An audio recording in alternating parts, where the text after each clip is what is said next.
Okay, so when you receive the Molly MacPack, it's going to come in the mail. You're going to have a back panel, a rear panel like this. You're going to have a set of shoulder straps. You're going to have the belt.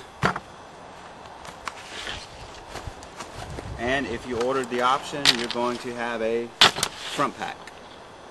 And here's how it all goes together.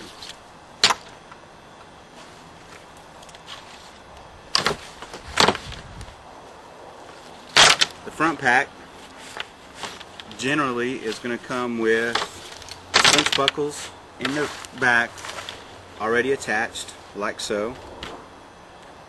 It's going to have your shoulder strap buckles and your front pack buckles if you ordered the front pack. It's going to have tails on it like this, webbing for the pals. So to attach the belt to the back panel is pretty easy, especially if you're familiar with weaving pals equipment. Then it's no different. It's in fact the exact same. The difference is the McIntyre webbing. If you're used to the military pals webbing, the McIntyre webbing doesn't have the HDPE sewn in the middle of it. The military has a very thin layer of HDB sewn in here that makes the webbing very rigid, and most of them have some type of mechanical closure as well, like a snap, either on the pouch that the tail snaps to, or the tail curls around the last pal's row and snaps to itself. The McIntyre system doesn't use that. Instead, what he uses is extra wide webbing that you have to force in. So the columns are 1 7/8 inches wide on the webbing, and on the webbing that's sewn to the panel, and the tails are 2 inches wide. So you really have to force that thing in there. Now you'll notice mine are a different color because I took the McIntyre webbing off and put my own webbing on, because as I said, I use lumbar stays. So I thread my lumbar stay in and I weave it between the belt and the panel, and then I weave this on top of it. Basically, the way I do mine, the webbing is just a pocket. It creates a pocket to hold the lumbar stay in, and then it wraps around the top loop and is buried, and it just holds the lumbar stay. Much more rigid connection point for carrying heavy loads. Like I said earlier, over 40 pounds, 45 pounds. Once you get over that, I use the lumbar stays. I mean, mine stay in, but if you're going to carry loads that way, go down and get some lumbar stays. These are 1 1/4 inch stays, and all they are is 1 1/4 inch by 1/8 inch aluminum that I bought at the hardware store. I cut them, I shaped them, and I used liquid electrical tape. I just dipped the ends, let it dry, and did that 4 or 5 times, and those are my lumbar stays. Very simple. Find it anywhere. Home Depot, local hardware store has it. Like I said, my local hardware store here in town carries it. So on to the threading, the weaving. So what you want to do is you want to figure out if you're a right buckle or a left buckle. Personally, I like my buckle. I like to have it wrapped around me so that the prongs, the male end, are on my left and the female is on my right. Because since I'm right-handed, I hit this and I can. That's just how it is for me. It's easier for me that way. So we attach the belt to the lumbar pack. I mean to the to the attachment points. What you do is you want to figure out how it goes on. So looking at it this way, you would be laying down with your feet down here and your head up here, and that's how your belt would attach.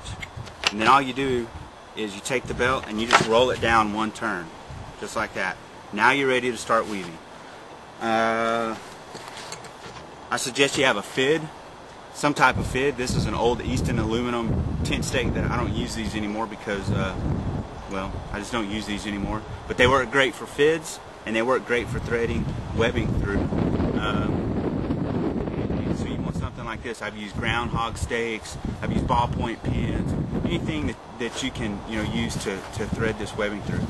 Basically what you're going to do is you're going to start the weave like so.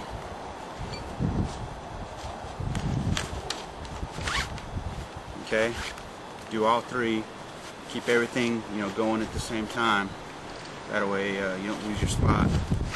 And then you come back around to the rear panel. Again, we're going to weave, and then we're going to weave. Make sure you keep it nice and straight. Now this is 1.5" webbing, so it's not so hard to force through. But the McIntyre webbing, again, is 2 inches. So when you go back through here, you're going to have to use this fid and force it through. Go back.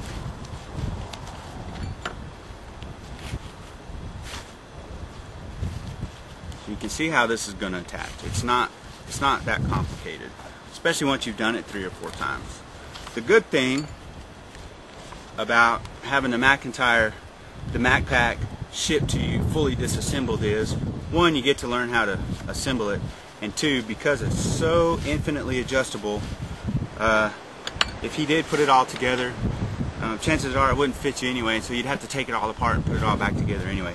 Well, now you can see that we're out of webbing length to come back to our last spot. So what we're going to do is we're going to take the pad and lay it over, and we're just going to pull those tails tight. Okay, and what that's doing is taking all the slack out of here,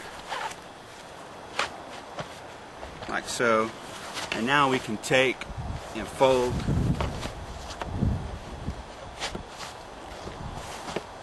the belt down, and we can get to our last row of webbing on the back panel, and then our last row of webbing on the front panel, on the belt pad.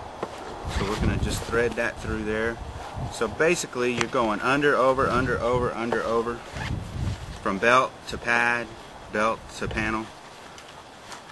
Okay, we go like this, and then as you can see,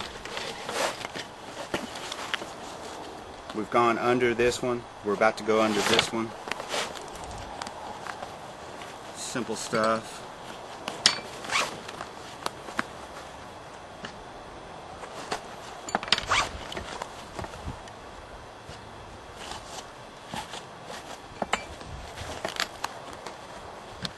So now we're going to fold it down. Look, we have one more row to go under on the back panel.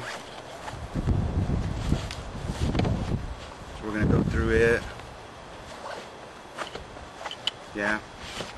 Okay. Now, since McIntyre doesn't believe in mechanical fasteners, there's nothing to fasten this to. There's no snap here like there would if this was a military piece of gear. There's nothing to snap it to. However, all is not lost. What you want to do is you want to take the remainder of the tail, which again yours won't be this long, but you're just going to thread it down through here like so.